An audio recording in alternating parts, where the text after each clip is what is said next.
Guys, good evening guys. Good evening. Kumusta na ba ang mga followers ko dyan? Hello po sa inyo. Happy Sunday po sa inyo guys. Happy ba ang Sunday nyo? Nakapagsimba ba tayo? Guys, panoorin nyo yung aking apo kong kumain. Matatakam kayo guys. Ang aking apo kong kumain siya. Ayan. Alis ka dyan. Okay. Yan. Yan, ano ulam mo? Sopas, manok na adobo. Ayan. Tingnan nyo guys kung kumain yan. Ang tapang-tapang na ng pamangkin ni Mami. O, pakain naman daw. Kain kayo guys. Ang tapang pero nagsasang ng gulo sa tarikan. Huwag ka maingay, nagbibideo. Ano? Hindi malamang alok guys. Mga alok sa mga followers mo ko. Kain na kayo. Kain po kayo. Kain po kayo. Mga kabataan dyan, na anong ulam? O, yan. Ganon dapat sabihin mo. Guys, ayan. mga Natin followers kumain mo. yan.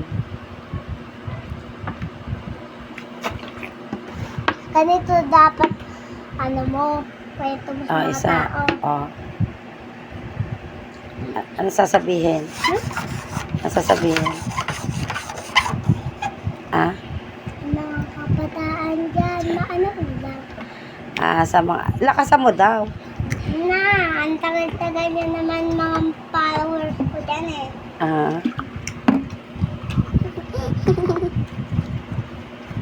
Mingi ka na ano sa followers mo. Ano sabihin mo? Penyo ko pera. Pambili ng Kotse. coach.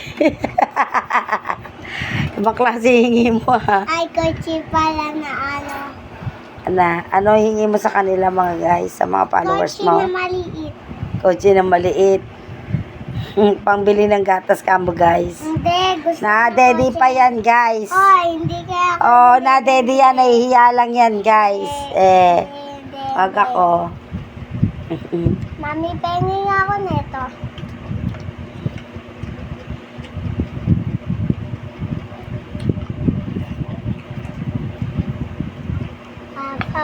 So dyan, ano ulam? Ano ulam daw? Mga kabataan dyan, ano ulam?